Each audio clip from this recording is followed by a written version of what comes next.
저는 자존감을 높이기 위해 연기를 했습니다. 척하다 보면 실제로 그렇게 되는 경우가 많다고 했었죠. 그러니 자존감 높은 사람의 특징을 그대로 따라한 거죠. 습관을 바꾸기 위해서는 우선 정체성을 확립해야 한대요. 금연하기로 했으면 담배 피자고 할 때 저 담배 끊었습니다 가 아니라 저 비흡연자입니다 라고 정체성을 확실히 하는 게 필요하대요. 이와 마찬가지로 난 자존감이 높은 사람이라고 정체성을 확립해놓고 행동하는 거죠. 자존감 낮은 사람은 무언가를 실행에 옮기는 게 힘들어요. 너무 내 내면에 집중해서 내 마음 상태가 이런데 내가 어떻게 그걸 할 수 있겠어? 라고 단념해버리는 거죠. 그래서 저는 자존감이 낮아서 무언가를 실천하기조차 어려운 분들에게 제가 했던 방법을 알려드리려고 해요. 그리고 이건 많은 체험과 실수를 할 수 있는 나이를 지난 후에도 쓸 수 있는 방법이라고 생각해요. 지금 내 모습 그대로는 도저히 뭔가를 할 자신이 없으니까 내가 자존감 높은 누군가라고 생각하고 연기하라고요. 실제 모델을 설정해도 좋고요. 내 변화는 어떠한 형태로든지 사람들에게 피드백을 받게 됩니다. 그 피드백에 자극받고 동기부여되면서 더 좋아지고 싶은 욕구가 생겨나요. 남들의 평가가 중요한 자존감 낮은 사람들은 이러한 피드백으로 성취감을 맛보게 돼요. 실천한 것을 진짜 내 것으로 만들기 위해선 성취감이 중요하니까. 근데 연기하다 보면 속빈 강정이라 허무할 때가 많아요. 그래서 실제 그렇게 되기 위한 훈련도 병행해야 해요. 저는 자존감 높이는 방법으로 효과를 봤던 연기와 마음가짐에 대해 설명해 보려고 합니다. 둘을 따로 나눠 설명하기도 어렵고 그럴 필요도 없어서 같이 묶어서 얘기할게요. 일단 자존감 높은 사람의 특징을 알아야 연기하겠죠. 사실 자존감 높은 사람의 특징이라고 하면 모든 좋은 것들을 다 갖다 넣으면 됩니다. 저는 실행할 당시 그 중에서 제가 연기할 수 있는 부분만 추렸어요. 감사와 사과. 자존감 낮은 사람이 못하는 행동을 반대로 하면, 물론 낮다의 반대가 높다는 아니지만 사람의 시선으로 볼 땐 자존감 높아 보이는 행동이 되겠죠. 자존감 낮으면 변명이 많아지더라고요. 사과할 때 거두절미하고 사과만 하세요. 죄송합니다 외에는 모두 떼어내세요. 변명이 사실이라고 해도 상황에 따라 변명이 필요할 때도 있긴 하죠.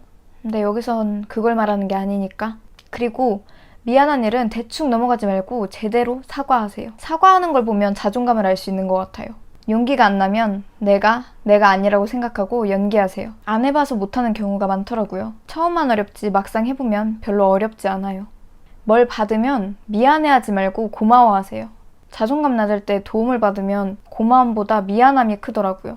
그래서 전 고마움만 느끼려고 노력했어요. 상대도 그걸 원할 테고요. 뭐야, 진짜 별거 아니죠?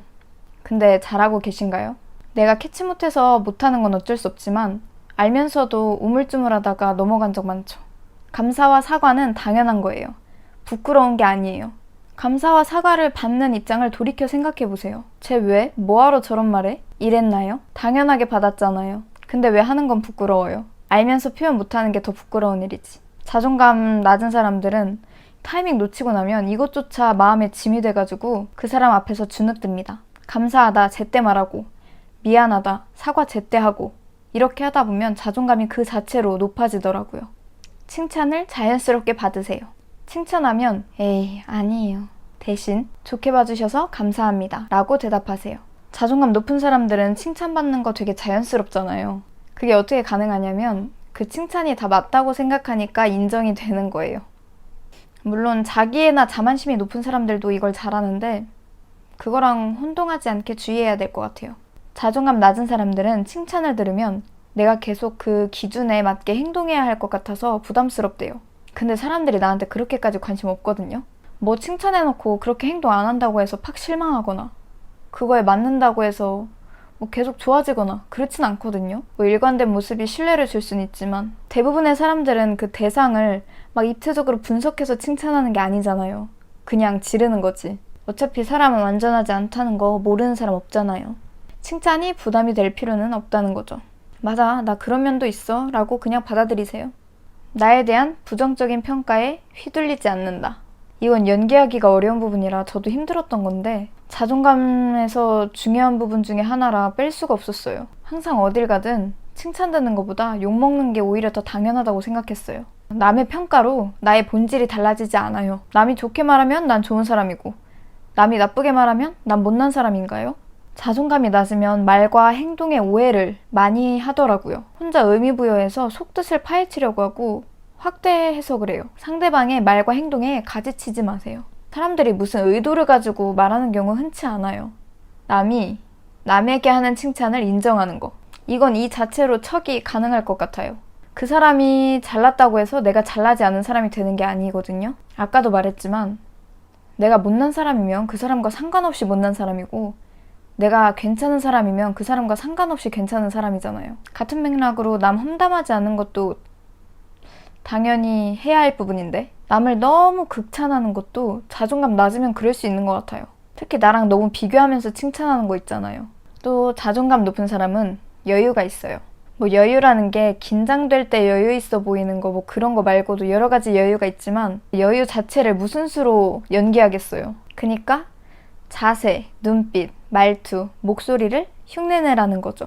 그 동물들도 위협을 느낄 때 몸을 부풀리잖아요. 그래서 저도 자신 없을수록 그곳에 가기 전에 막 어깨도 활짝 펴고 소리도 지르고 이렇게 하고 가요. 사람들 앞에서도 일부러 반듯하게 앉고 목소리도 크게 하고 눈도 똑바로 쳐다보고 힘 있는 눈빛까지는 못하겠다 하더라도 매갈이 없는 눈빛은 안 돼요. 긴장돼서 척을 도저히 못하겠으면 이거 말고 다른 마인드가 더 도움이 될 때가 있어요. 내 긴장을 들키면 안 된다는 생각을 버리세요. 긴장하지 말자 하면 더 긴장하잖아요. 아 몰라.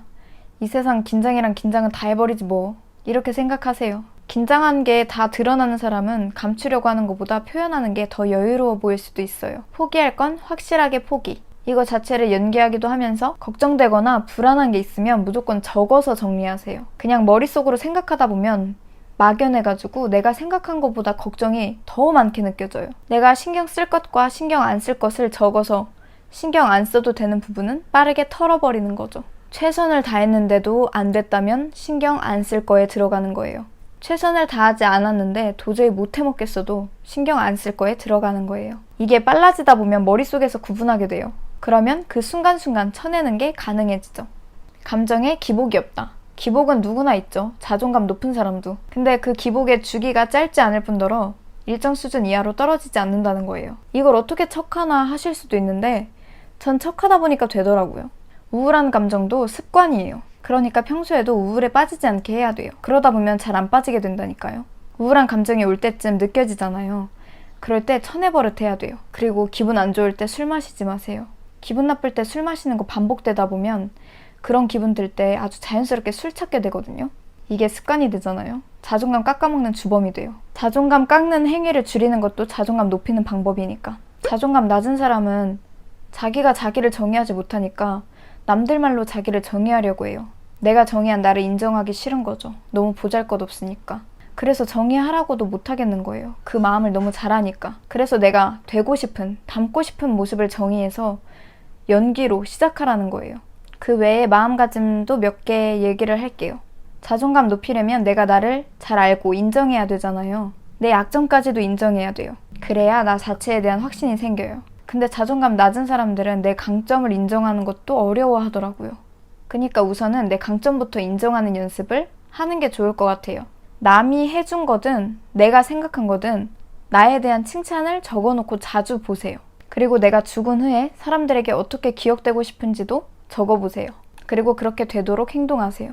내가 약점이라고 생각하는 부분이 실은 약점이 아닐 수가 있잖아요. 강점과 약점을 어떤 기준으로 나누나요?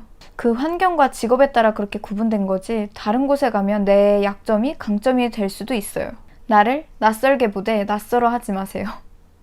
이건 제가 다른 영상에서도 말했었지만 난 어떤 성격이든 가지고 있을 수 있다. 왜 이렇게 생각해야 되냐? 내 자신이 낯설면 내 자신에게 당황하게 되고 그러면 내 행동에 제약이 걸려요. 나 자신이 낯설게 느껴지면 나를 받아들일 수가 없거든.